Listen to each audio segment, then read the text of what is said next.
Okay guys, आज हम लोग ओवरहेड का सेकंड क्लास स्टार्ट करते हैं। बेसिकली फर्स्ट क्लास हम लोग डिस्कस करते हैं ओवरहेड का। सर ओवरहेड होता क्या है? जैसे कि all indirect expenditures, indirect material, indirect expenses, indirect labours, ये सब जो है जो कॉमन खर्चा है, जो कोई पर्टिकुलर कॉस्ट सेंटर के साथ लिंक नहीं रहता, प्रोडक्ट के साथ लिंक नहीं रहता, वो रहता है ओवरहेड। अब जब भी एक प्रोडक्ट का कॉस्ट हम लोग बनाते हैं, अल्टीमेटली हम लोग कॉस्टिंग करते हैं प्रोडक्ट का। तो जितने भी ओवरहेड होता है तो उसको हम लोग को प्रोडक्ट में ट्रांसफ़र करने पड़ता है, डिस प्रोडक्शन डिपार्टमेंट में ट्रांसफ़र करने पड़ता है। ठीक है, तो नाउ कैसे ट्रांसफ़र करेंगे उसके लिए हम लोग देखे थे लास्ट क्लास में प्राइमरी डिस्ट्रीब्यूशन, सेकेंडरी डिस्ट्रीब्यूशन का कंसेप्ट देखे थे। और एक चीज़, जब भी कोई मैन्युफैक्चरिंग कंपनी रहता है वहाँ पे प्रोडक्शन डिपार्टमेंट के साथ साथ नॉन प्रोडक्शन डिपार्टमेंट जो रहता है उसको हम लोग सर्विस डिपार्टमेंट बोलते हैं, राइट। तो सर्विस डिपार्टमेंट का भी तो एक खर्चा रहता है।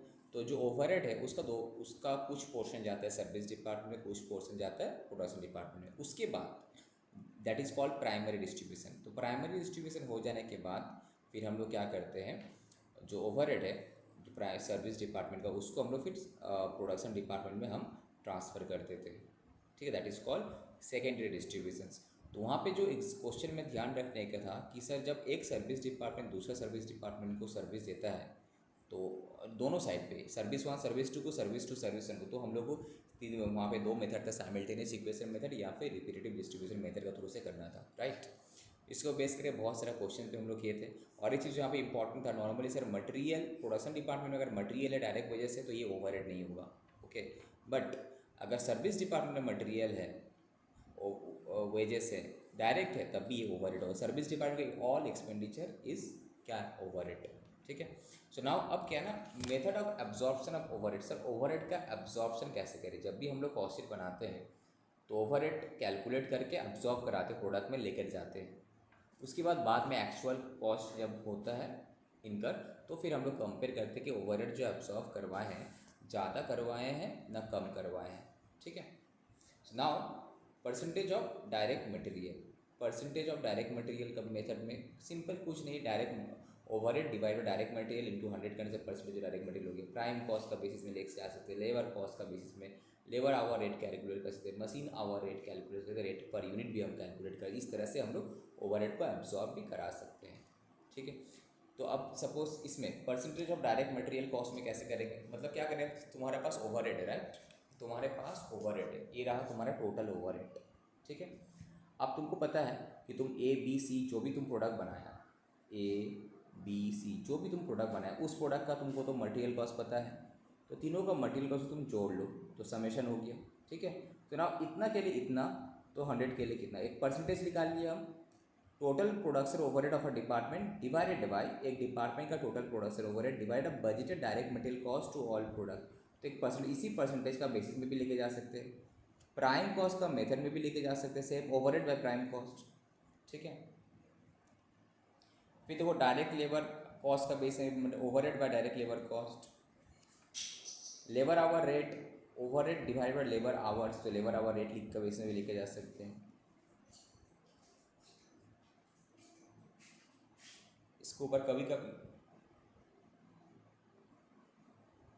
सम्स आता है, एकदम सिंपल सा, कुछ नहीं। दैट इज़ जो ओवरहेड का खर्चा है उसको इस मेथड, इस परसेंटेज में वो लेकर हिसाब में तोड़ना है। नाउ टाइप्स ऑफ ओवरहेड, एक होता है normal rate, determine rate, blanket rate, departmental rate. Sir normal rate क्या होता है, it's a rate calculated by dividing the actual overhead by the actual base. Actual कितना ओवरहेड हुआ, एक्चुअल बेस क्या है, तो ये तुम्हारा नॉर्मल ओवरहेड रेट होता है। प्रीडिटरमाइन मतलब होता है budgeted overhead divided by budgeted base. इसको हम लोग जैसा कि बजट चैप्टर में भी हम लोग किए थे, वो बजटेड ओवरहेड है। इवन स्टैंडर्ड कॉस्ट पेपर के देखो तो ब्लैंकेट रेट का इंपॉर्टेंट है, समटाइम्स थ्योरी में आ जाता है व्हाट इज ब्लैंकेट रेट। तो blanket rate refers to the computation of a one single overhead rate for the whole factory. मैंने हम यहाँ पे पूरा इंटायर फैक्ट्री के लिए एक सिंगल ओवरहेड रेट कैलकुलेट करेंगे, इसको बोलता है blanket. It is to be distinguish from the departmental overhead rate which refers to separate rate for each individual cost centre. The use of blanket overrate may be proper in certain factories which is producing only one major product। पर अगर तुम्हारा company में बहुत सारा product बनता है तो वहाँ पे ब्लैंकेट रेट लगाना सही नहीं होगा। हाँ, एक प्रोडक्ट बनाता है तो ठीक है, ब्लैंकेट रेट तुम लगा सकते हो, ठीक है, एडवाइजेबल। तो total overhead divided by total number of units of the factory, जो प्रोडक्शन, वैसे तुम ब्लैंकेट रेट निकाल सकते हैं। अब डिपार्टमेंटल ओवरहेड रेट क्या, और डिपार्टमेंट का ओवरहेड्स ऑफ डिपार्टमेंट या फिर cost centre, overheads of department या फिर cost centre divided by corresponding base, overheads of department या फिर cost centre divided by corresponding base करने से डिपार्टमेंटल ओवरहेड आ जाएगा। सब एक क्वेश्चन देखते हैं, क्वेश्चन नंबर 6।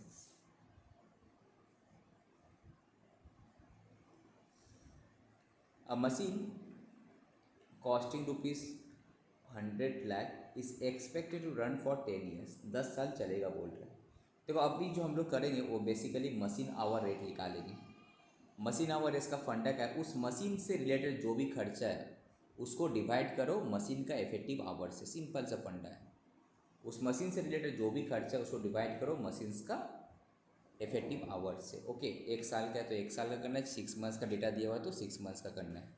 तो यहाँ पे एक मशीन कॉस्टिंग 1 लाख रुपया था, is expected to run for 10 years. At the end of this period इसका स्क्रैप वैल्यू कितना रहेगा, 9 लाख रहेगा।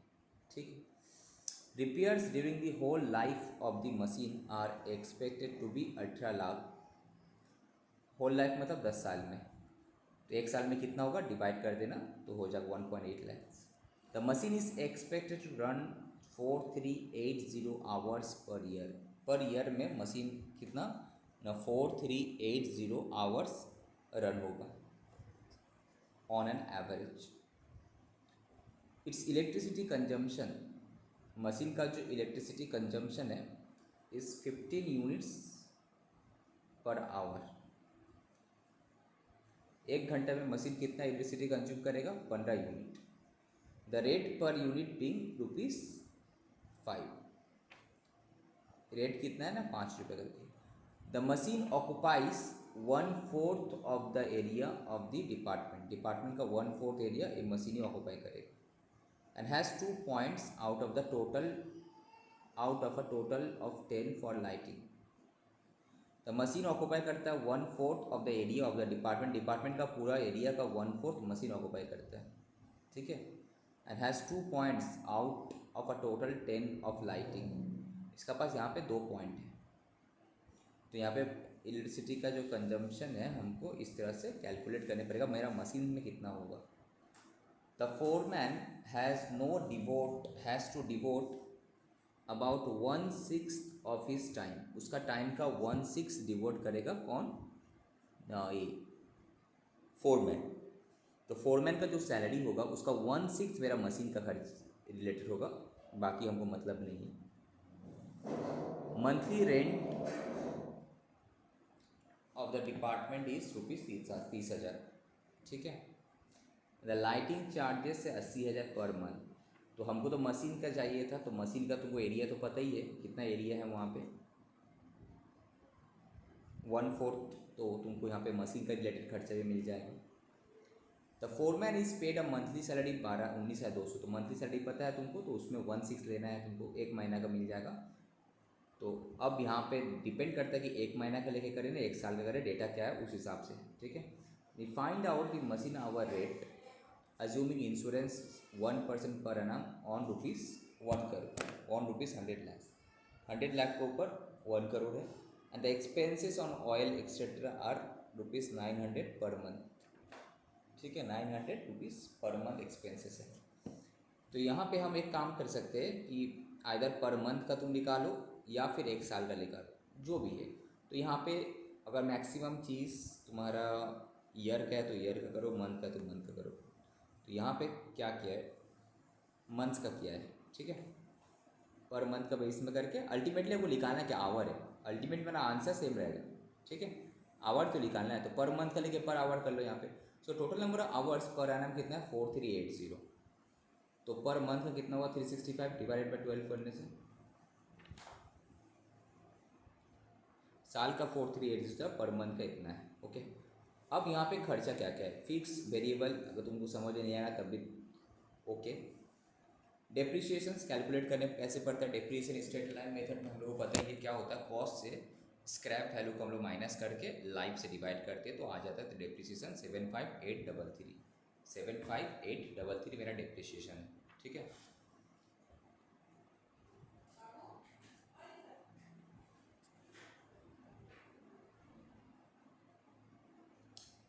अब आ जाओ रेंट।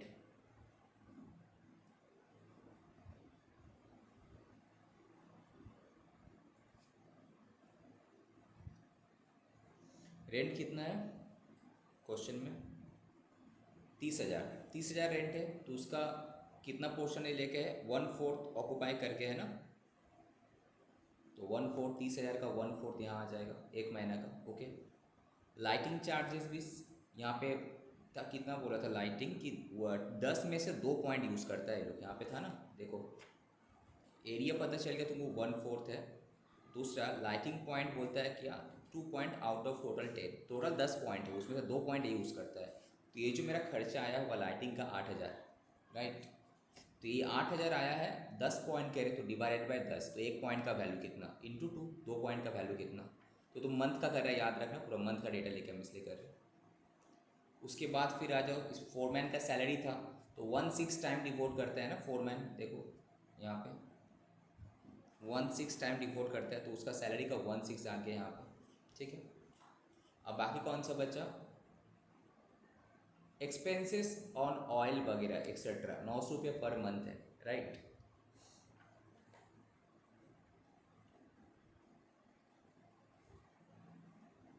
यहाँ आगे 900 रुपये पर इसका। अब बचा तुम्हारा इंश्योरेंस। इंश्योरेंस कितना बोला था मशीन का?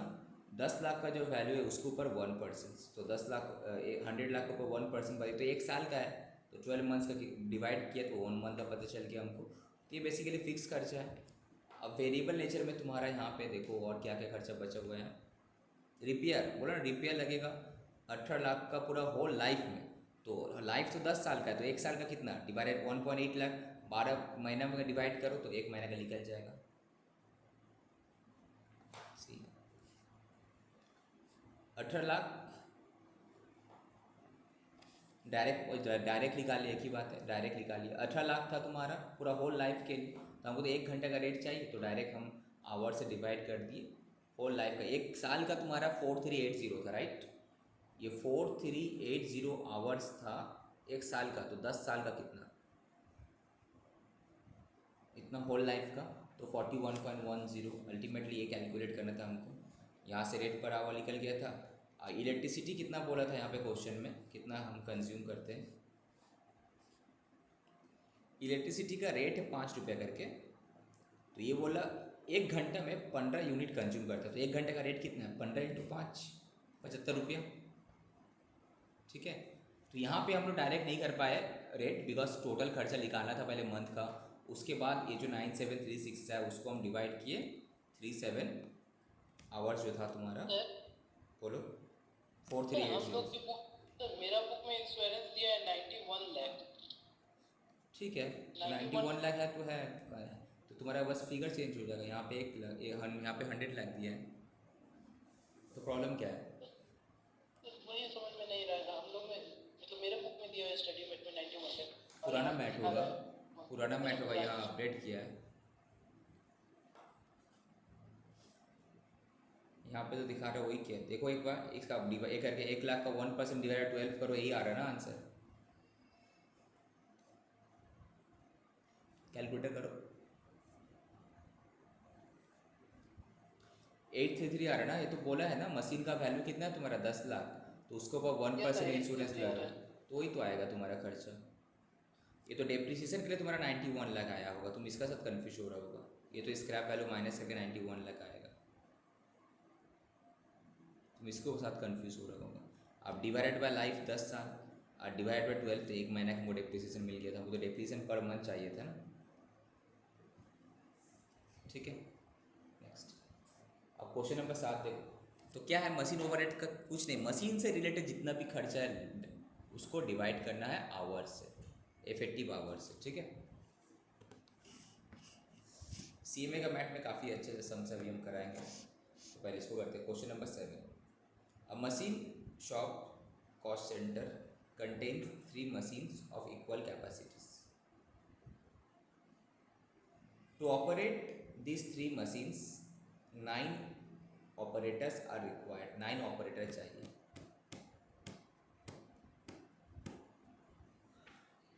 That is 3 operator on each machine, right? because 3 machine था मेरे पास। Operator are paid ₹20 per hour, घंटा का 20। ठीक है। The factory works for 48 hours in a week, एक घंटा में 48 आवर्स काम करता है, which includes 4 hours setup time.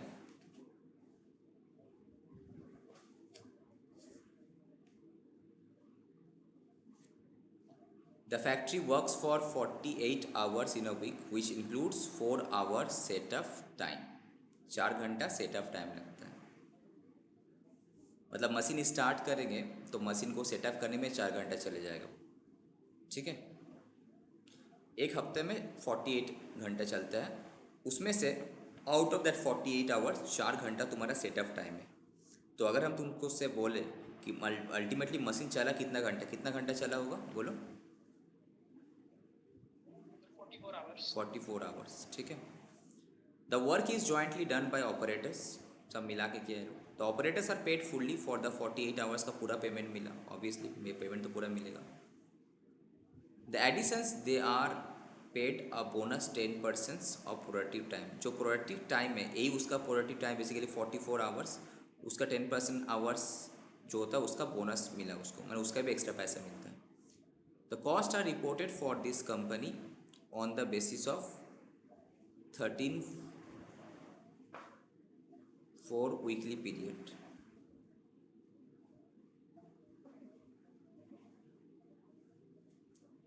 The company for the purpose of computing machine hour rate, the company for the purpose of computing machine hour rate includes the direct wages of operator. The company for the purpose of computing machine hour rate includes direct wages of operator and also recoups the factory overheads allocated to the machines. The following details of factory overheads applicable to the cost center are available.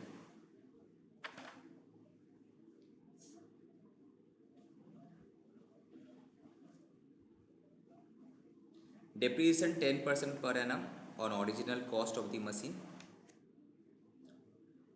Machine का original cost के ऊपर 10% depreciation है। Original cost of each machine is 52,000 each machine, तो 6 machine है तुम्हारा पास। Maintenance and repairs per week per machine ₹60। ठीक है। तो पर वीक पर मशीन, तो तुम्हारा यहाँ पे अगर हम लोग एक कितना दिन 2 वीक्स का कहानी कर रहे हैं ना, यहाँ पे जो भी हम लोग कर रहे 48 आवर्स अगर, मतलब बेसिकली 48 आवर्स का करें, तो यहाँ पे हम लोग देख लें कि 2 वीक्स का करें ना 1 वीक्स का करें, देख लेंगे यहाँ पे हम लोग कंज्यूमर्स। अच्छा, पर वीक का हम लोग को करना है बेसिकली, पर वीक का कॉस्ट लेके डिवाइड कर देंगे पर वीक का इससे, उसके बाद आवर रेट निकल जाएगा। Consumable stores per week per machine इतना रुपये का लगेगा। ठीक है। तो 75 × 6, पावर 20 यूनिट्स पर आवर पर मशीन, एक मशीन में 20 यूनिट्स पर आवर पर मशीन, 20 यूनिट लगेगा एक मशीन में एक घंटा में। एट द रेट क्या है 80 पैसा करके, पर यूनिट का रेट है 80 पैसा करके। No power is use during the setup hours, no power is use during the setup hours, setup hours में कोई पावर यूज नहीं होता। Okay. The apportionment to the cost centre क्या है, rent per annum 5,400, rent per annum 5,400, heat and light per annum 9,720, per annum का rent है ये। Foreman का सैलरी साल भर का इतना है। अदर मिसलेनियस का एक्सपेंडिचर पर एनम साल भर का, ये जो डेटा है तुम्हारा पर एनम का है। Okay. Calculate the cost of running one machine, एक मशीन का खर्चा बोला है फॉर अ 4 वीक का पीरियड, मतलब 1 मंथ, राइट, यहाँ पे बोल ही दिया। तो हम क्या करेंगे बेसिकली 4 वीक्स में कितना घंटा मशीन चला होगा उसको सबसे पहले कैलकुलेट करेंगे। तो effective machine hour for 4 week period कितना है, तो टोटल वर्किंग आवर्स कितना है भाई, एक मशीन कितना घंटा चलता है 48 आवर्स चलता है तुम्हारा, कितना इन अ वीक, एक वीक में 48 आवर्स। तो 4 वीक में इतना घंटा, आई मीन टोटल इतना आवर्स था, उसमें से अनप्रोडक्टिव आवर्स जिसको हम लोग सेटअप टाइमिंग में यहाँ पे लगा है कितना 4 आवर्स करके लगा है वीकली, 4 वीक का इतना माइनस है, तो 176 आवर्स लगा, 176 आवर्स लगा। ठीक है,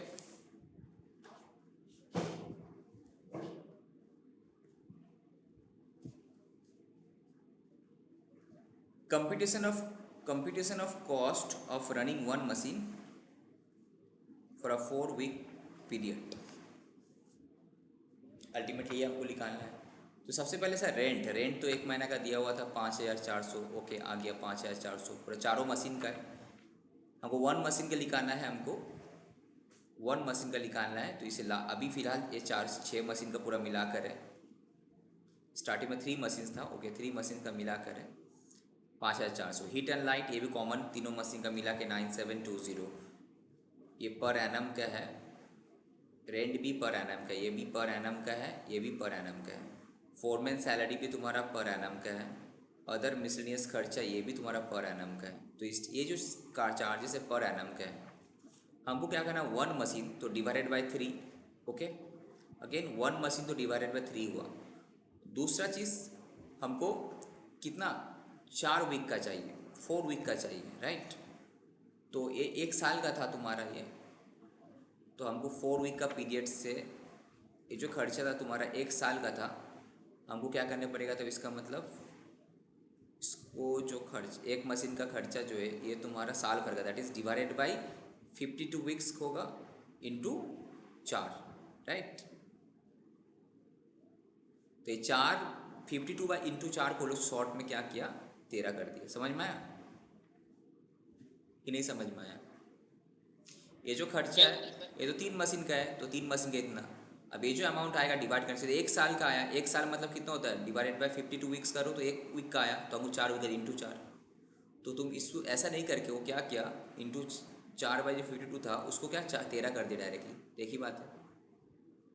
तो आगे तुम्हारा पर वीक का खर्चा मैंने 4 वीक का खर्चा तुम्हारा ये रहा एक मशीन के लिए, ठीक है। अब सेम वहाँ पे वेजेस का कहानी क्या था, देखो वेजेस बोला था ना फुल पेमेंट होगा 48 आवर्स का, तो 48 आवर्स चला हुआ एक मशीन एक वीक में, तो 4 वीक में इतना मशीन चला होगा। हमें चलने का बात यहाँ पे प्रोडक्टिव नहीं, टोटल मशीन आवर्स का बात कर रहा है इतना। अब 20 रुपये करके इंटू 3 ऑपरेटर था, तीनों ऑपरेटर इन्वॉल्व था ना इसमें, एक मशीन में एक नहीं, एक मशीन में तीनों। यहाँ पे बेसिकली क्या बोला, यहाँ पे 3 मशीन टू इक्वल का 3 machines 9 operator are required, right. तो 9 ऑपरेटर है, तो एक में तुम्हारा 3 करके इन्वॉल्व था, यहाँ पे एक में 3 करके इन्वॉल्व था ना, 9 ऑपरेटर इन्वॉल्व है, ठीक है। अब बोनस क्या बोला, जो मेरा प्रोडक्टिव आवर्स यही था, प्रोडक्टिव आवर 176, उसका कितना 10%,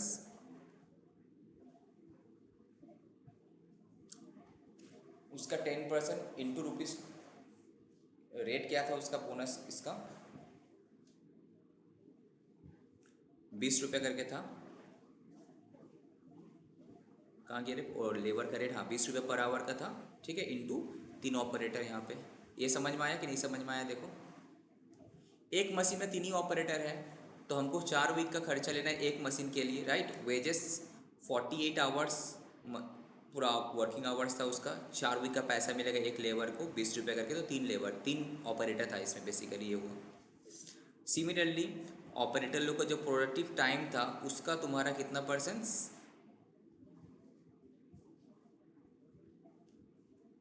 10% का, तो 40 टाइम का तुम्हारा 10% करेंगे हम 17.6 होगा, उसका 20 रुपये का मिलेगा, तो एक का हुआ 3 ऑपरेटर का कितना मिल गया यहाँ पे, ठीक है।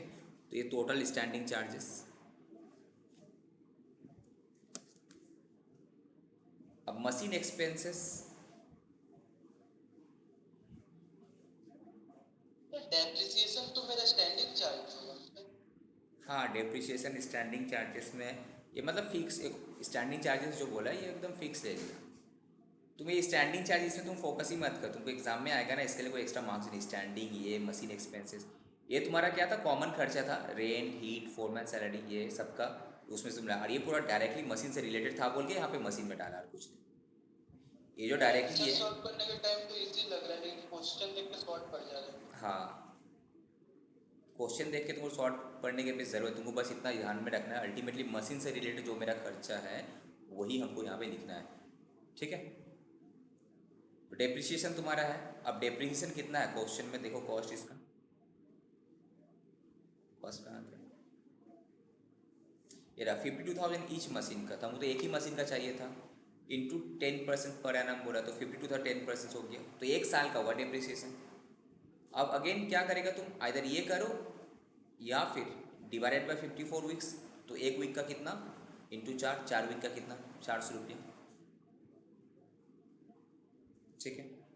सेम तुम आ जाए रिपेयर एंड मेंटेनेंस बोला ना, पर वीक पर मशीन 600, तो पर वीक का तो 4 वीक का कितना 24, 240। Consumable stores per week per machine 75, consumable stores per week per machine 75, 75 into 4 weeks 300।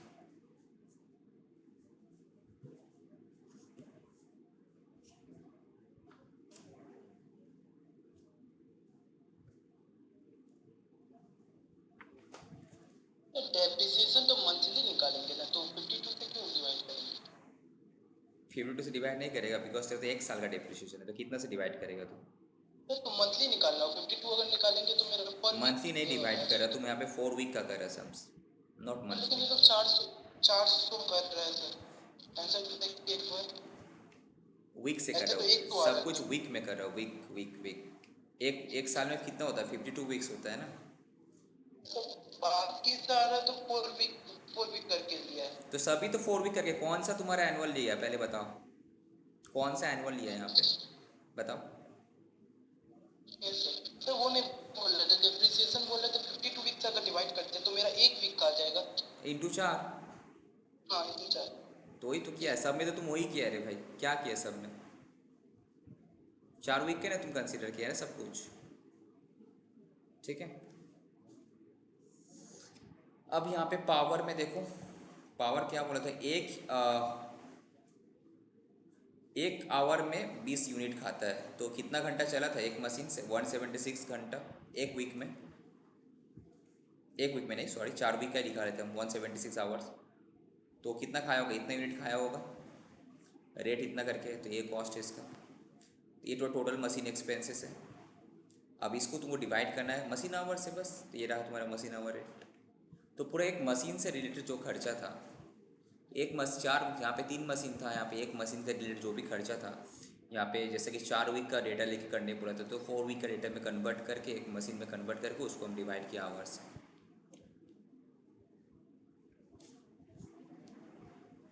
अब CMA का स्कैनर मेरे पास है तो ठीक है। सो अब कंप्रिहेंसिव मशीन आवर रेट का क्वेश्चंस करते हैं। बेसिकली फंडा समझना कि मशीन आवर रेट जब भी निकालने के लिए बोले, उस पर्टिकुलर मशीन से रिलेटेड जो भी खर्चा है, ठीक है, वो लिखना है तुमको, और उसके बाद उसका प्रोडक्टिव आवर से डिवाइड करना है, not total hours, productive hours, जितना घंटा मशीन नहीं चला उससे नहीं, ठीक है। A manufacturing unit has purchase and install a new machine at cost इतना टू इस फ्लीट ऑफ 5 एग्जिस्टिंग मशीन में, ठीक है। The new machine has an life कितना 12 साल का है, एंड रियलाइज वैल्यू कितना ना, जब तुम डेप्रीसिएशन कैलकुलेट करेगा तो ये कॉस्ट में से इसको माइनस करके हम लोग डेप्रीसिएशन कैलकुलेट करते हैं, ठीक है। अदर रिलेवेंट डेटा क्या है तुम्हारा, budgeted working hours, budgeted working hours are 2496 based on 8 hours per day for 312 दिन, 312 दिन इंटू वाट करेगा ये आएगा। The plant maintenance work is carried out on weekend, maintenance work होता है ना, जब भी बड़ा बड़ा फैक्ट्री में प्लांट का मेंटेनेंस करवाने पड़ते हैं ना, तो ख़राब हो जाता है machine sometimes, on weekend when production is totally halted. The estimated maintenance hour 416, तो इसका मतलब 24946 है, 416 घंटा माइनस होगा ना, बिकॉज तो प्रोडक्शन हुआ ही नहीं, नॉन प्रोडक्टिव आवर्स है ये ना। During the production hours machines का setup and change over works are carried out, ठीक है। ड्यूरिंग प्रोडक्शन आवर्स मशीन का सेटअप होता है, चेंज ओवर वर्क्स भी होता है, during the setup hours no production is done. जब सेटअप होता है मशीन का तब कोई प्रोडक्शन नहीं होता। तो टोटल इस तरह से कितना सेटअप आवर्स है, 312 hours are required for machine का setup and change overs. 312।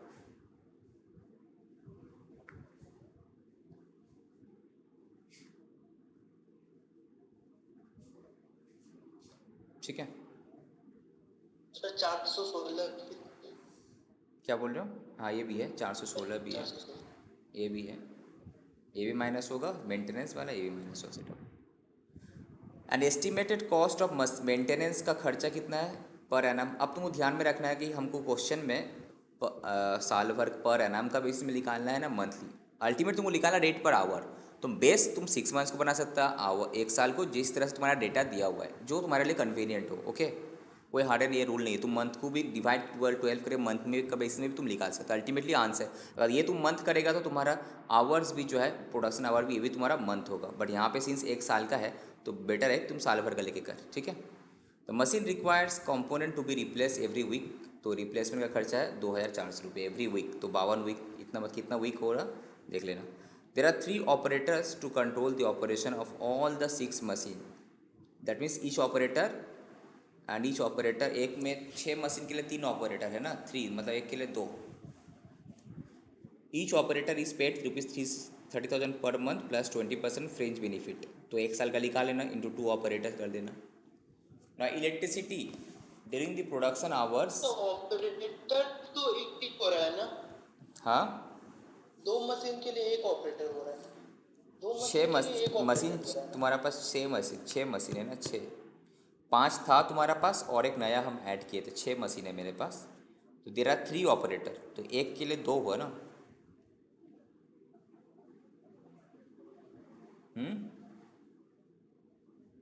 Sorry, 6, 3 operator हुआ तो तुम्हारा एक ऑपरेटर 2 मशीन को चला रहा है, राइट। 3 ऑपरेटर है तो एक ऑपरेटर 2 मशीन को चला रहा है, इसके लिए हाफ होगा यहाँ पे। Electricity during the production hours including setup hours machine hours, the machine consume करता है 60 यूनिट्स पर आवर में। पर आवर में 60 यूनिट्स कंज्यूम करता है।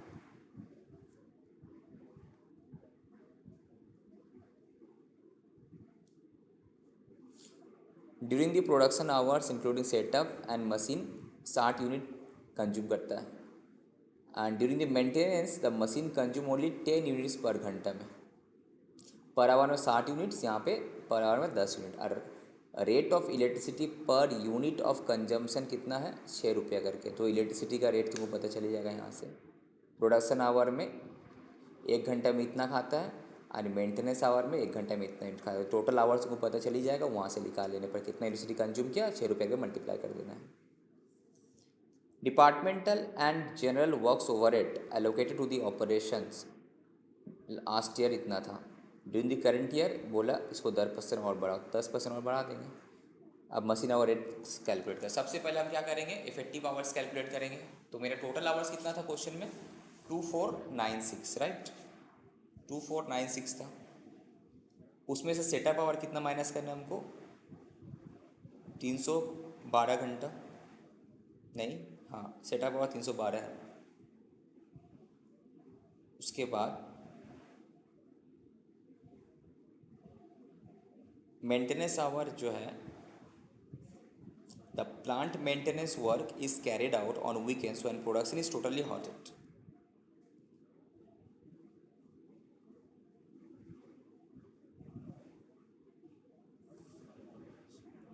और मेंटेनेंस में 416 लगता है। During the production hours machine setup and change overs works carried out. During setup no production is done. तो at a total 312 hours are required for machine का setup के लिए एंड चेंज ओवर के लिए। Okay, so working hour basically कितना हुआ यहाँ पे 2184। बोला मेंटेनेंस आवर जो है ना not included in total hours में। जो 2496 में देखो यहाँ पे कहीं पे यहाँ पे लिखा हुआ है,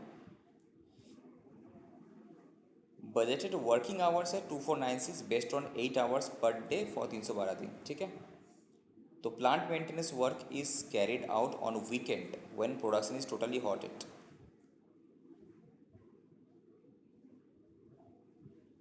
तो 312 दिन हुआ तो एक इसमें तुम्हारा क्या हुआ, बाकी वीकेंड एक हफ्ते, एक कितना वीकेंड आ रहा है तुम्हारा, देखो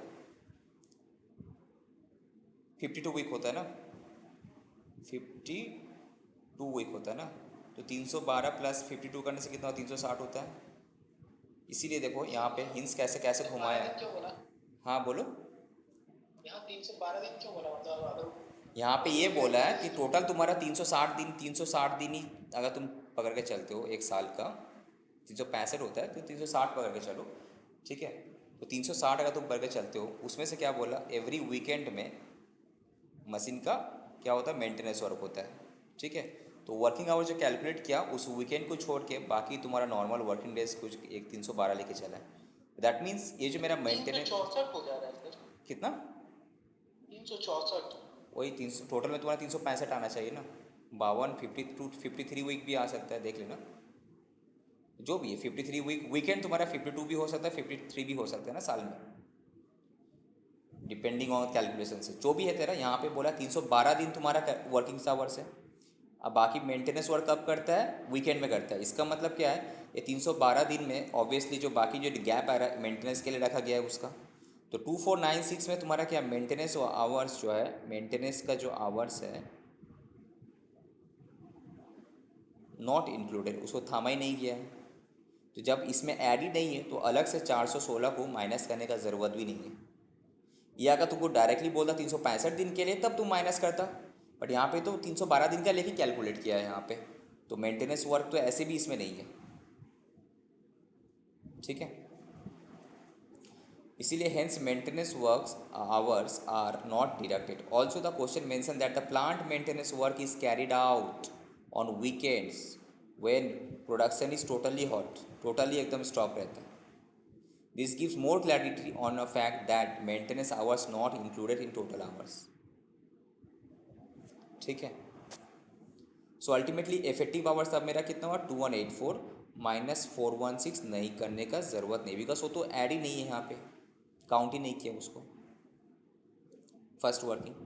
सेकंड इलेक्ट्रिसिटी का वर्किंग कर लो, वहाँ पे क्या बोला था कि 60 यूनिट लगेगा पर घंटा में, कब, during production hours including setup, ठीक है। So production hours including setup तो मेरा ही होता है, उसके साथ अगर सेटअप आवर भी जोड़ लेते हैं तो 2496 ही होता है मेरा। दैट मीन्स इतना। अब मेंटेनेंस से जुड़ा हुआ ही नहीं है इसमें, उसमें अलग से 416 घंटा के लिए 10 यूनिट, एक यूनिट के लिए एक घंटा के लिए 10 यूनिट, तो 416 घंटे में इतना यूनिट हम कंज्यूम किए। 153920, 153920, 153920।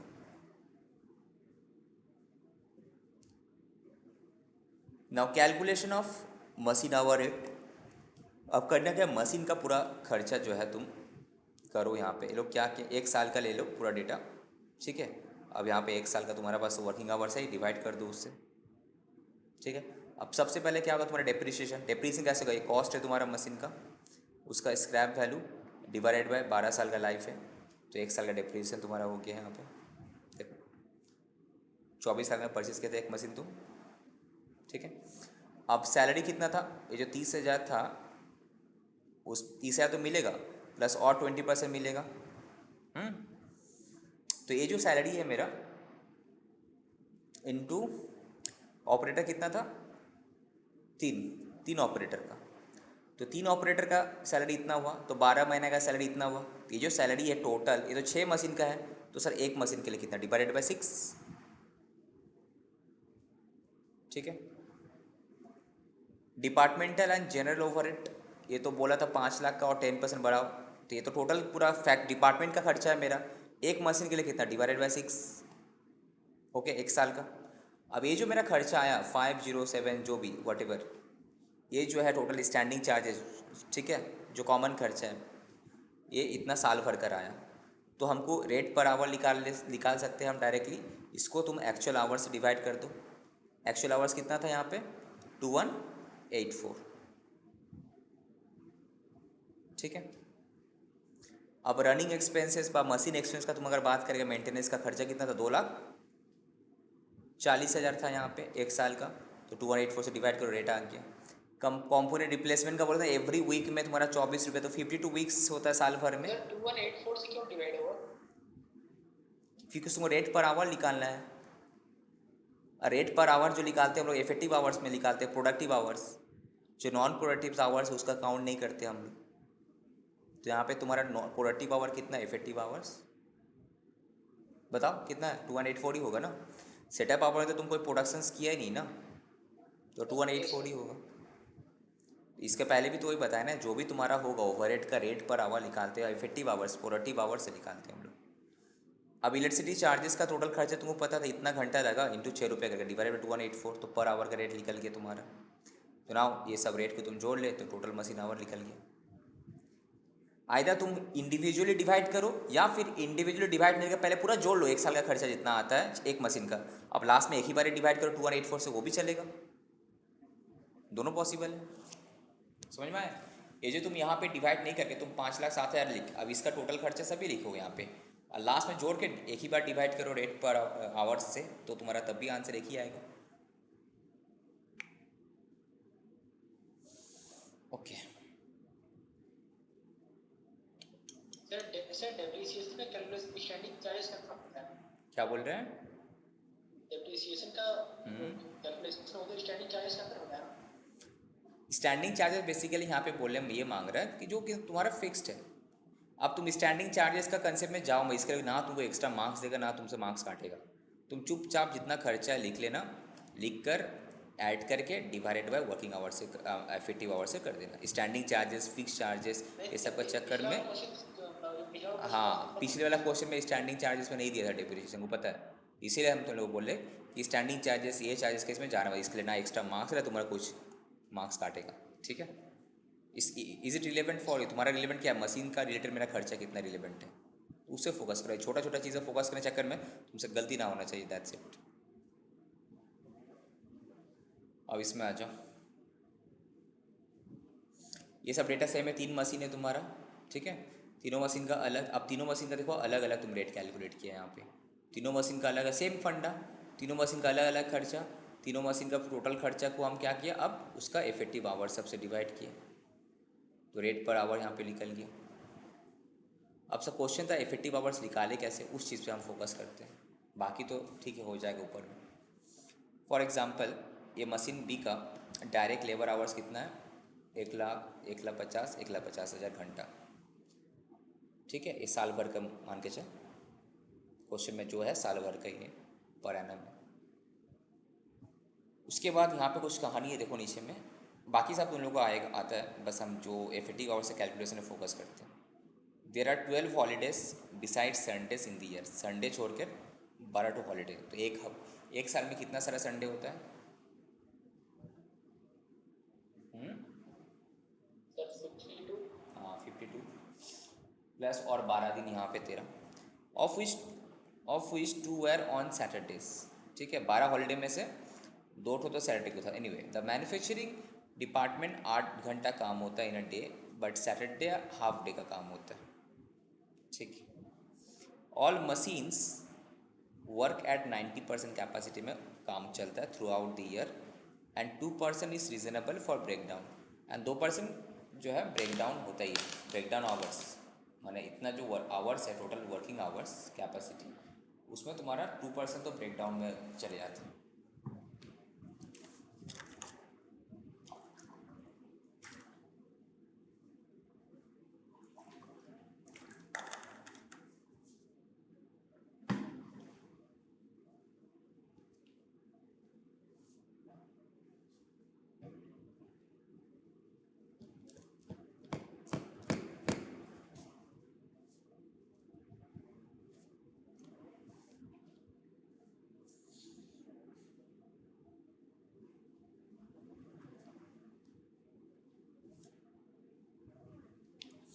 You are required to calculate the predetermined machine hour rates for the above machines after taking into consideration the following factors. An increase of 15% in the price of spare parts,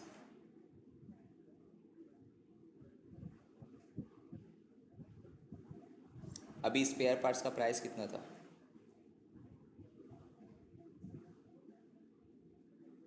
इतना था। इसमें 15% बढ़ा देना, ठीक है। Next, an increase of 25% in the consumption of spare part for machine B and C only, ठीक है। और 20% general increase in wages rate बढ़ेगा, ठीक है। ये सब जो भी बोला है वो सब बोल बाल के ये सब तुम्हारा खर्चा आ गया होगा, ठीक है। तो हम बस बेसिकली फोकस करें इफेक्टिव आवर्स के कैलकुलेशन में। तो total number of working days एक साल में कितना था? 365 दिन, ठीक है। उसमें से तुम्हारा 52 दिन तो ऐसे निकल के वर्किंग डे में काउंट नहीं होगा बिकॉज संडेज था। उसमें से 12 तो फिर हॉलीडे, तो अल्टीमेटली 301 दिन तुम्हारा वर्किंग डेज हुआ, ओके। अब इसमें से हमको देखना है कि हाफ डे वाला कितना है। बेसिकली क्या होगा, सैटरडे। तो एक साल में अगर 52 संडे आएगा तो सैटरडे भी तो 52 ही आएगा, ठीक है।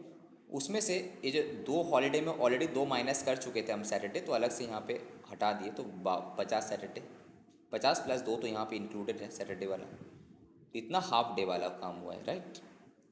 तो that means sir full day वाला काम कितना हुआ है? आप एक काम करो, 365 डेज में से ये 52 प्लस 12 कितना होता है? 64 माइनस कर दो, 50 से माइनस कर दो, तो 251 डेज जो है मेरा फुल डे का काम हुआ है।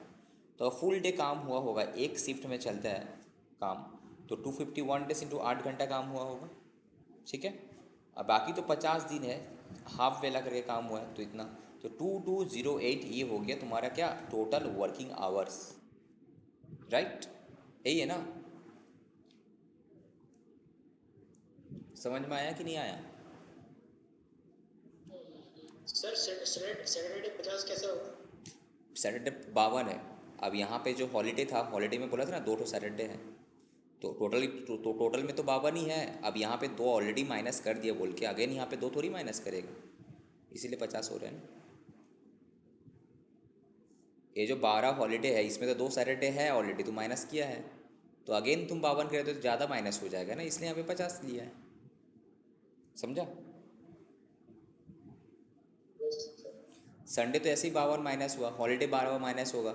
अब सैटरडे भी बोला हाफ बेला, तो हाफ बेला में से तुम्हारा क्या किया यहाँ पे, उसमें से तुम्हारा 2 तो सैटरडे तो काम ही नहीं हुआ। ये जो 2 सैटरडे है ये तो ऑफ था, हाफ बेला तुम कैसे काउंट करेगा उसको, ऑफ था ना, हॉलीडे था, समझ रहे? ऑफ था तो ऑफ था तो क्या हुआ, कहाँ से होगा तुम्हारा 4 घंटा करे काम, तो बाकी 50 दिन इसका मतलब 4 घंटे करे काम हुआ होगा, ठीक है। बट 90% कैपेसिटी बोला तो इसका 90% मतलब इतना होता है। अब उसमें से बोला ब्रेक डाउन हो सकता है 2% ऑफ इफेक्टिव कैपेसिटी, तो कैपेसिटी का 2% तुम करेगा तो अल्टीमेटली इफेक्टिव आवर्स अगर कैलकुलेट करते हैं 1948 है। ये तुम्हारा वर्किंग आवर अवेलेबल है, बट तुम्हारा कैपेसिटी जो है 90% का ही है, इसका 90। अब उसमें से तुम्हारा क्या है, फिर इसी का 2% ब्रेक डाउन होगा तुम्हारा, तो 1948 तुम्हारा क्या है अल्टीमेटली इफेक्टिव आवर्स है, ठीक है।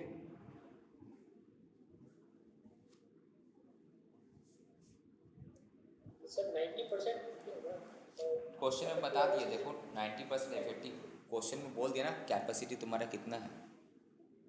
90% कैपेसिटी तो थ्रू आउट ईयर काम हुआ है ना।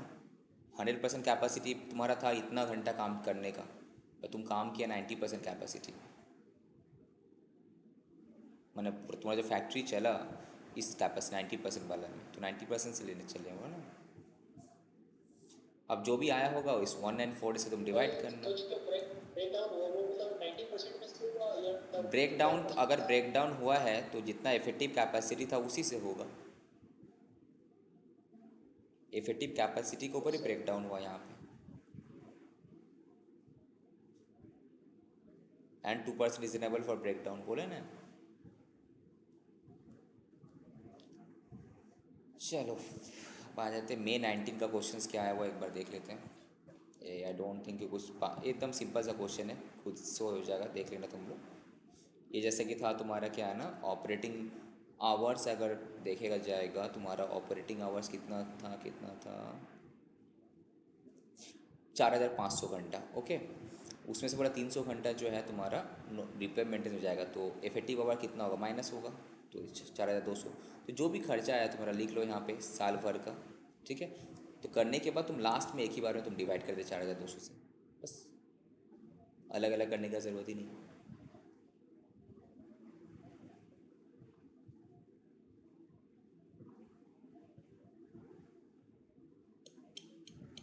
ये भी सेम टाइप का क्वेश्चन है, ये करने का ज़रूरत ही नहीं है, करा दिए हम।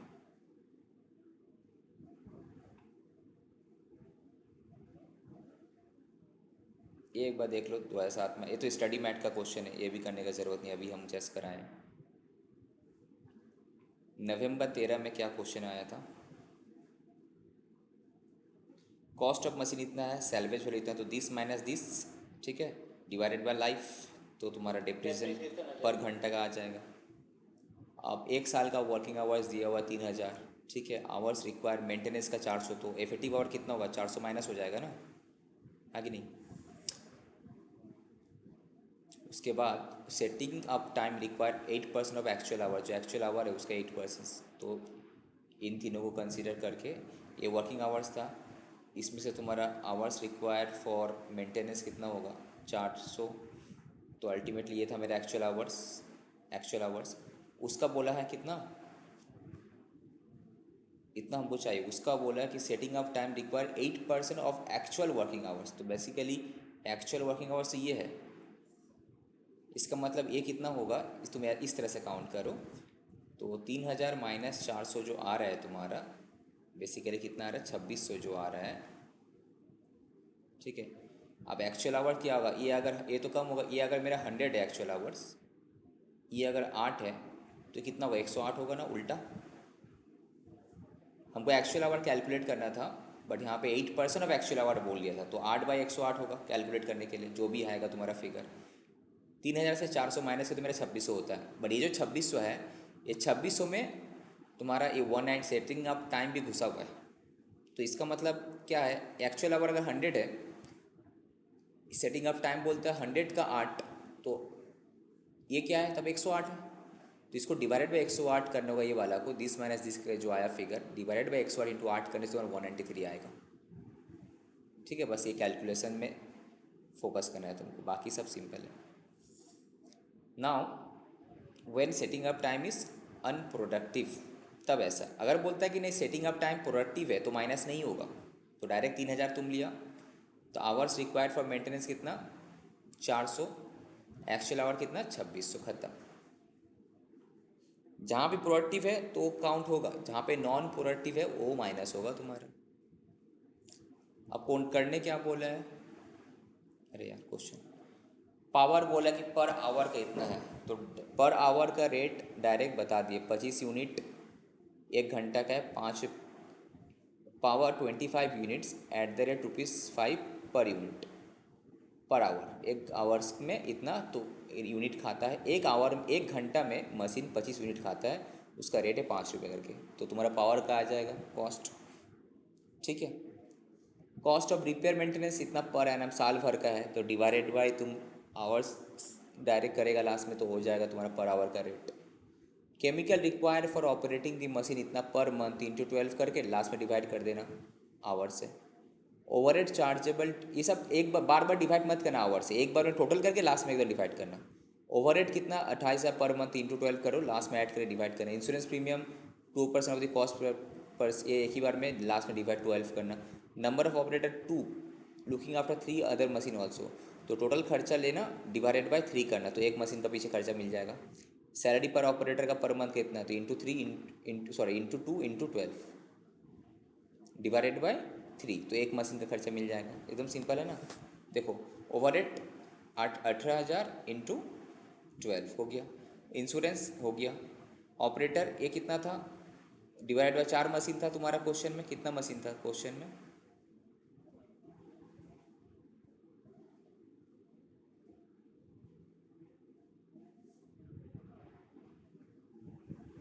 Looking after 3 machines also, 4 machine है क्वेश्चन, इसका मतलब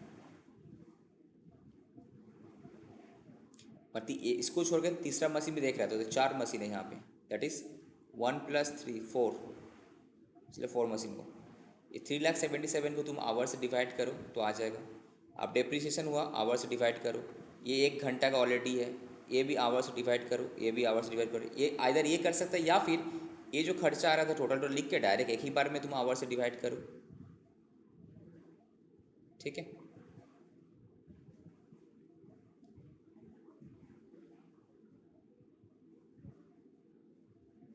बाकी ये तो सिंपल टाइप का क्वेश्चन है।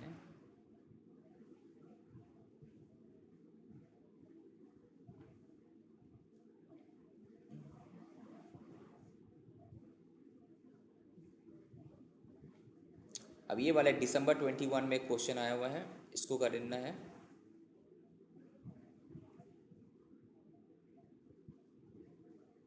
नवंबर 21 में क्वेश्चन आया हुआ है, इसको करना है ओवर एब्जॉर्प्शन अंडर एब्जॉर्प्शन के लिए।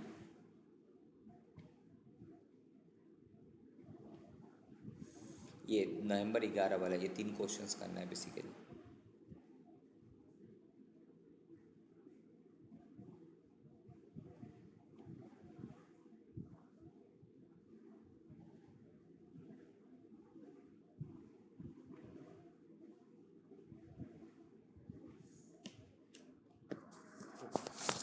में जाते हैं। ओके, नाउ हम लोग करते हैं treatment of under absorption and over absorption of overhead in cost accounting. पहले क्या होता है, जब भी एक प्रोडक्ट कॉस्ट कैलकुलेट होता है तुम्हारा, तो एक ओवरहेड रेट इनटू इस ओवरहेड रेट इनटू क्वांटिटी का बेसिस में, जो भी बेसिस होता है ओवरहेड एब्जॉर्ब हो जाता है। ओके, अब बाद में देखा जाता है एक्चुअल मेरा खर्चा कितना हुआ। अब इन दोनों में हम लोग actual overhead and absorb overhead में कंपेयर करते हैं। अगर ज़्यादा एब्जॉर्ब हो गया तो हमने बोलते हैं ओवर एब्जॉर्ब। अगर तुम्हारा actual overhead is more than absorption, इसका मतलब क्या होगा, तुम्हारा ये जो है अंडर एब्जॉर्ब है, मतलब एब्जॉर्ब कम हुआ है। अगर ये बड़ा लेस देन होगा तो इसका मतलब क्या होगा, ज़्यादा एब्जॉर्ब हो गया। बस यही तो है। कंपेयर टू एक्चुअल, अगर तुम्हारा कॉस्ट में ओवरहेड तुम ज़्यादा दिखा दिया है तो क्या होगा, over absorb. Compare to actual, अगर तुम अपना कॉस्ट में ओवरहेड कम दिखाया है तो क्या होगा, अंडर एब्जॉर्ब। ठीक है।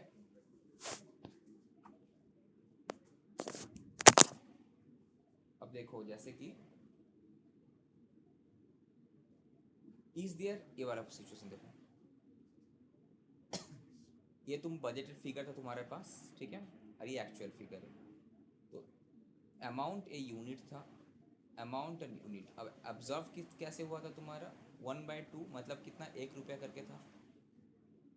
दिस अमाउंट ए यूनिट, तो डिवाइड करने से तुम्हारा 1 रुपया होता है। अब एब्जॉर्व तुम कैसे किया था, this into actual production figure कितना हुआ था। ओवरहेड क्या होता है, overhead is a just it is like a pre determined rate, right. तो बजटेड ओवरहेड तुम्हारे पास था डिवाइडेड बाय बजटेड आउटपुट था, तुम ये रेट निकाला। अब इसी रेट का बेसिस से तुम इसको मल्टीप्लाई किया था एक्चुअल क्वांटिटी के साथ, तब जाके तुम किया था absorb absorb absorb absorb absorb, right. ये एब्जॉर्ब था, बट बाद में देखा गया तुम्हारा एक्चुअल खर्चा ये आया। अब तुम इसको कंपेयर करेगा इसके साथ।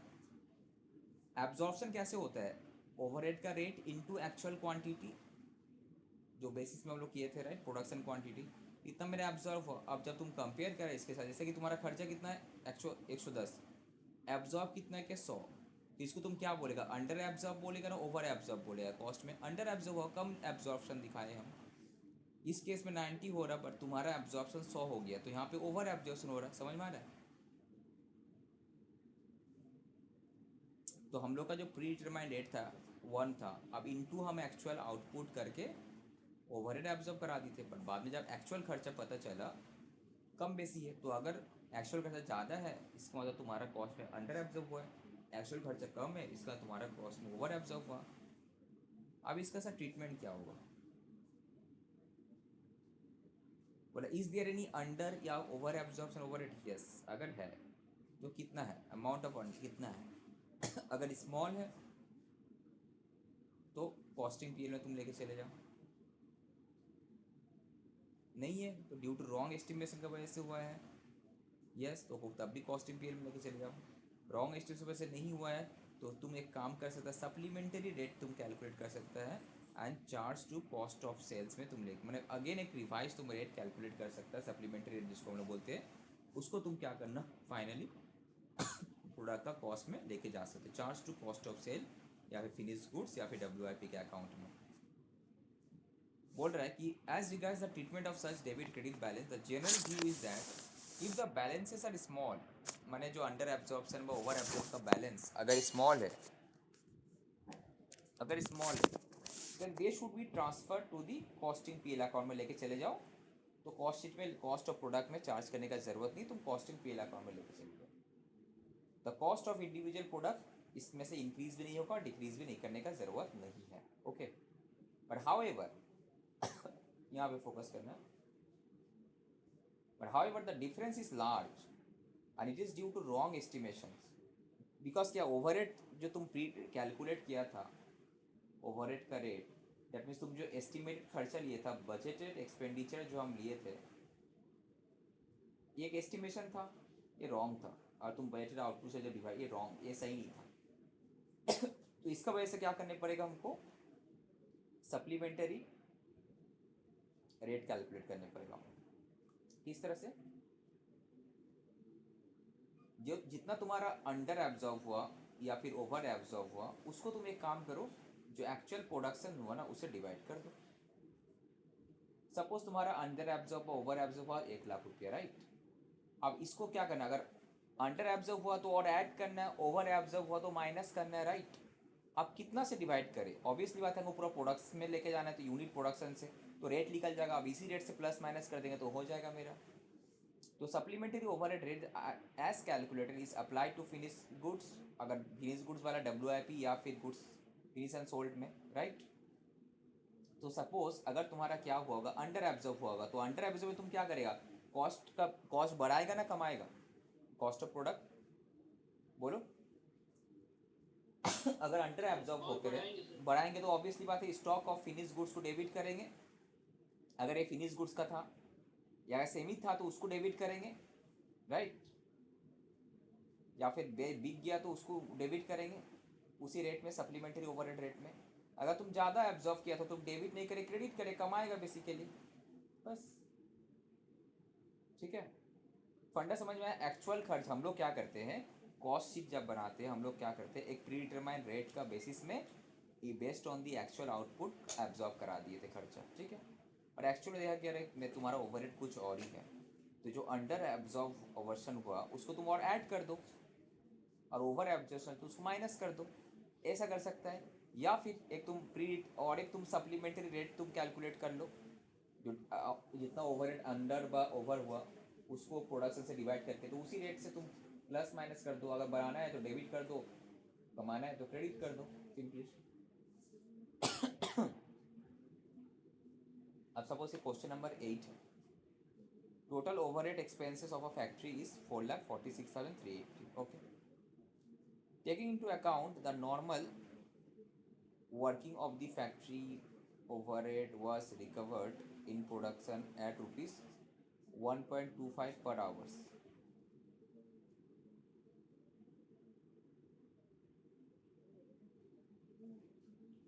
The actual hours worked were 2,93,104. State how would you proceed to close the books of accounts, assuming that besides 7,800 unit produced, of which 7,000 were sold, there are 200 equivalent WIP हैं। तो यहाँ पे सबसे पहले वो देखने पड़ेगा। Now, on investigation, it is found that 50% of the unabsorbed overhead was on account of increase in the cost of indirect material, indirect labor, and remaining 50% जो है due to inefficiency. Okay? तो सबसे पहले हम कैलकुलेट क्या करेंगे कि sir मेरा ओवरहेड एब्जॉर्ब कितना है, कितना हुआ है। तो 1.25 पर आवर्स करके था तुम्हारा ओवरहेड का रेट, ठीक है। सो एक्चुअल आवर वर्क कितना हुआ, 2,90,000, दोनों मल्टीप्लाई करो कितना होता है, तो मल्टीप्लाई करने से एब्जॉर्ब हो रहा है मेरा जाके 3,66,380, पर एक्चुअल में ओवरहेड कितना हुआ है इतना। तो अंडर एब्जॉर्प्शन है ना, ओवर एब्जॉर्प्शन है कॉस्ट में, अंडर है कॉस्ट में कम दिखाए हैं हम 80,000 से। अब क्वेश्चन का ट्रीटमेंट क्या बोला, अगर तुम कम दिखाया है तो उसका रीज़न क्या है। अगर रीज़न है wrong estimations was on account of increasing, ये है तो भाई इसको तो लेना चाहिए। और ड्यू टू तुम्हारा इनएफिशिएंसी वगैरह है, तो सबसे पहले हम अनएब्जॉर्ब ओवरहेड जो है कॉस्ट अकाउंटिंग में इसका 50% जो है which is due to increase in this, तो हम लोग क्या करेंगे, वो जो अभी कैलकुलेट किया था कि under absorb divided by unit produce, कितना प्रोडक्शन किया था तुम, 7,000 प्लस वहाँ पे तुम्हारा 7,800 था, प्लस यहाँ पे इक्विवेलेंट कर दिया 200, तो 8,000, तो 5 रुपये करके मेरा आ रहा है, right. Now the sum of 40,000 जो अनएब्जॉर्ब ओवरहेड है should be distributed by using a supplementary rate, जो अभी जो among the cost of sale and finish goods में, तो किस में कितना जाएगा। अब बताओ तुम्हारा टोटल प्रोडक्शन था कितना, 8,000, उसमें से हम बेच दिए कितना, बोलो 7,000, 3 टू 5, हाँ उसमें से तुम्हारा पास स्टॉक में कितना, WIP में कितना है 200, 3 टू 5, स्टॉक में कितना है 8,000 माइनस 7,000 माइनस 200 तुम करो, तो इतना है डिफरेंस, 5,000, राइट, सॉरी 4,000 हुआ, तो यही रहा तुम्हारा। थोड़ी देर पहले भी ऐसे देखे थे ना, उसी रेट से तुमको मल्टीप्लाई करना है, तो तुम्हारा सेल जितना हो गया उस यूनिट के ऊपर, जो WIP में उस यूनिट के ऊपर, और जो तुम्हारा क्लोजिंग स्टॉक में उस यूनिट के ऊपर मल्टीप्लाई कर दो। अब बाकी जो तुम्हारा 40,000 है, the cost of sales, the use of cost of sales figure would reduce the profit for the period, इतना 35,000 से माइनस हो जाएगा ना प्रॉफिट उसका, यहाँ से माइनस हो जाएगा, and it will increase the value of stock of finish goods and WIP, this इसका इम्पैक्ट एंड द बैलेंस जो 40,000 हुआ ड्यू टू इनएफिशिएंसी जो है, ये कहाँ जाना चाहिए, कॉस्टिंग PL में भाई। ये तो एबनॉर्मल लॉस है, एबनॉर्मल लॉस हम लोग हमेशा क्या करते हैं, कॉस्टिंग PL में लेके जाते हैं ना। समझ में आया सप्लीमेंट्री ओवरहेड का रेट कैसे कैलकुलेट करने पड़ता है, कोई डाउट है इसमें। तभी ठीक है। हाँ तबीयत ठीक नहीं, एक्चुअली वो रूम में गर्मी लग रहा था, तो यहाँ पे खांसी हो रहा है मेरा बहुत, ऐसी चल रहा है ना। पाँच को तो चेंज होगा। खांसी हो रहा है। ठीक है, इसमें कोई डाउट है क्या, रूम की बुझते पारले এটা। আরেকবার কোনোদিন মাঝে না একটু কেটে গিয়েছিল আমি আচ্ছা দেখো সিম্পলি है, देखो তোমার কোশ্চেনে অ্যাকচুয়াল ওভারহেড কত আছে এটা, এবার हम लोग एब्जॉर्ब ओवरहेड कैसे निकालते हैं, यहाँ पे रेट पर आवर बोला था, तो पर आवर्स का रेट इतना इंटू आवर्स इतना, तो तुम्हारा अंडर ना ओवर हुआ, अंडर हुआ। अभी इस अंडर का रीज़न क्या है, एक तो बोल रहा है सर नॉर्मल रीज़न है, खर्चा उर्चा बढ़ा है, ठीक है, तो वही अगर रीज़न है तो सप्लीमेंट्री रेट कैलकुलेट करेंगे हम लोग, जितना 80 में से 50% था इनएफिशिएंसी का वजह से, तो मेरा एबनॉर्मल लॉस है, जो मेरा कॉस्टिंग पेन में जाएगा वो हम डिस्ट्रीब्यूट करेंगे भी नहीं, तो बाकी जो 40,000 है उसको कंसीडर करेंगे, तो 40 डिवाइडेड बाई प्रोडक्शन, तो प्रोडक्शन कितना किए यहाँ पे, बेचे हैं 7,000, 7,800 प्रोड्यूस किए हैं, एंड 200 यहाँ पे है, तो 60,800 प्लस 200, 8,000 जैसे काउंट करेंगे यहाँ पे हम, इतना करके आया था। अब उसको लेके कैसे गया सेल में, WIP में और स्टॉक में, 7,800 में से 7,000 बेचे, तो बाकी 800 स्टॉक में है, 200 WIP में, 7,000 बिक गया, बस। ठीक है, अब आया इसमें, इसके ऊपर बहुत रिसेंटली तुम लोग का इस टॉपिक का क्वेश्चंस आ रहा है, दिख रहा होगा तुमको भी, ठीक है। क्वेश्चन नंबर 20, December 21 का क्वेश्चन देखो, XYZ manufactures a single product, it recovers the factory overhead at a predetermined rate 20 रुपये करके पर मैन डे, ओके, तो 20 रुपये into number of man days करके क्या करता होगा, एब्जॉर्व कितना हुआ, right. Now during the year 2020-21 में the total factory overhead incurred कितना, ये मेरा एक्चुअल खर्चा है, and the man days actually work कितना 1.5 लाख, तो हम किए थे 1.5 लाख इंटू 20। अब देखो हम कितना किए थे 1 पॉइंट, ये एक्चुअल खर्चा है तुम्हारा एक्चुअली इनकर्ड, ठीक है, और हम लोग कितना किए 1.5 लाख इंटू 20, तो 30 लाख। अभी क्या हुआ, और कुछ यहाँ पे ऐड होगा, रुको ना, out of the amount of ₹35,50,000, ₹2 lakhs were in respect of wages for strike period and 1 lakh was in respect of expense of previous year booked in current year, तो ये तो मेरा एबनॉर्मल है, ये तो मेरा एबनॉर्मल है, ये यहाँ आएगा भी नहीं कंपैरिजन में, ये हट जाएगा तुम्हारा 3 लाख, तो एक्चुअली में प्रोडक्शन ओवरहेड इनकर कितना हुआ 32,50,000, ठीक है। अब अब्जॉर्व कितना हुआ भाई ना, 1.5 लाख इंटू 20 करने से आता है 30 लाख, तो ये तुम्हारा क्या है अनएब्जॉर्व है, 2,50,000 तुम्हारा क्या हुआ अंडर एब्जॉर्व है, पेन का कलर चेंज करते हैं।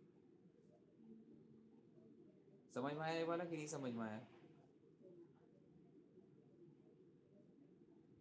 बोलो।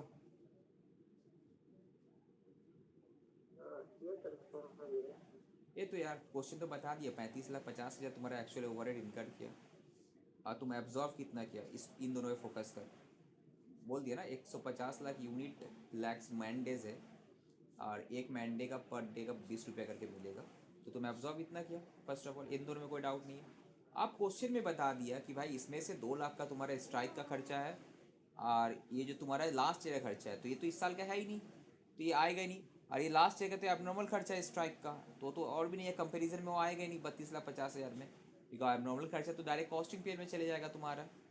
वैसे भी तुम्हारा तुम जब कॉस्ट शीट किया था, एक बात बता, तुम जब कॉस्ट शीट किया था, प्रोसेस कॉस्टिंग याद होगा, जितना भी एबनॉर्मल लॉस हो रहा था तुम क्या कॉस्ट ऑफ प्रोडक्ट में ऐड कर रहा था ना, हटा के लेके चले जा रहा था? बोलो पहले। हटा, अगर एडेड रहता था तो माइनस करके लेके चले जा रहा था ना, तो यहाँ पे तो इसीलिए यहाँ पे हम काउंट ही नहीं कर रहे उसको, एबनॉर्मल है 2 लाख का, वो तो मेरा कॉस्ट में जाएगा ही नहीं। और ये जो एक्चुअल इनकर्ड वो ये क्या है तुम्हारा अकाउंट्स में इतना है, बट कॉस्ट में तो हम इतना ही कंसीडर किए हैं। तो अकाउंट्स वर्सेस कॉस्ट का जब कंपेयर करेंगे तो उसमें जो कॉस्टिंग पीएल ये तुम्हारा डायरेक्ट कहाँ चले जाएगा, कॉस्टिंग पीएल में जाएगा, कॉस्टिंग पीएल में जाएगा। तो बाकी 32,50,000 के साथ तक कंपेयर करेंगे, कॉस्ट शीट में कितना जाएगा, तो 32,50,000 जाना चाहिए, बट गया है 30 लाख, इसका मतलब 2.5 लाख का अंडर एब्जॉर्ब है। तो अगेन हम क्या करेंगे, वही सप्लीमेंट्री रेट कैलकुलेट करेंगे, राइट? ओके, आप नेक्स्ट में आओ, पूरा कर लेते रीड। बाबू मत करो, डोंट डू।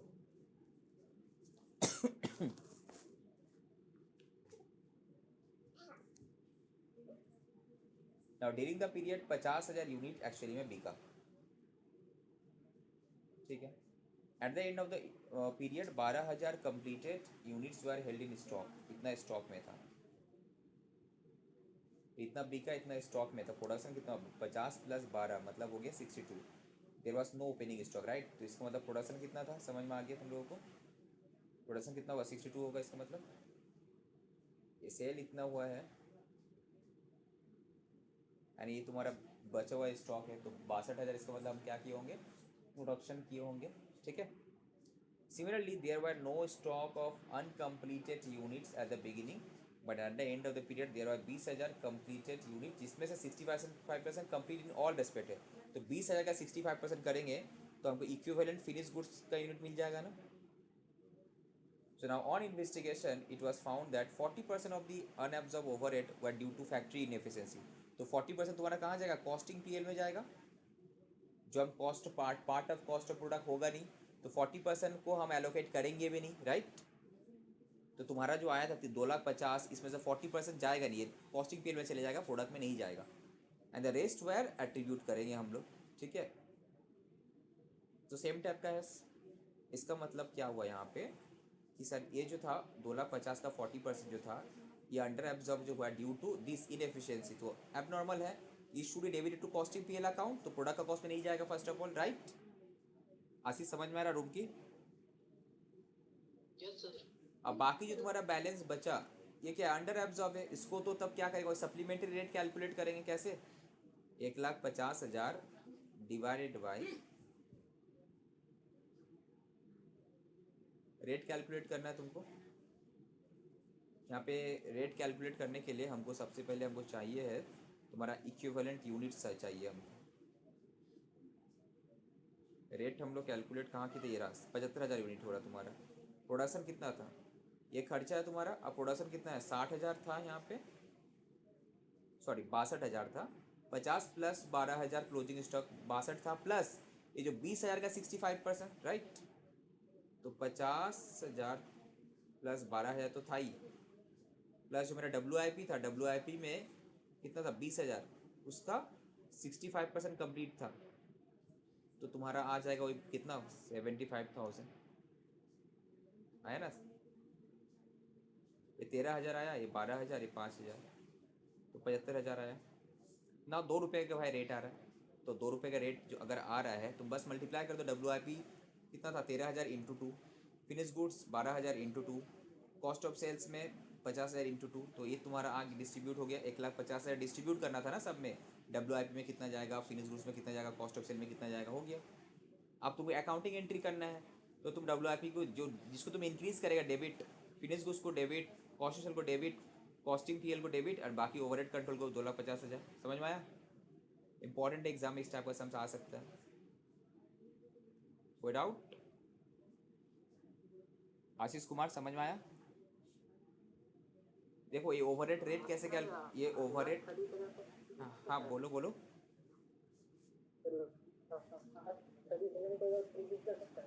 समझ नहीं आया तुम क्या बोल रहे हो, जोर से बोलो ना। तुम्हारा वॉइस एकदम क्लियर नहीं है। एक मिनट फैन बंद करते हैं, AC को। आवाज नहीं आ रहा है तुम्हारा।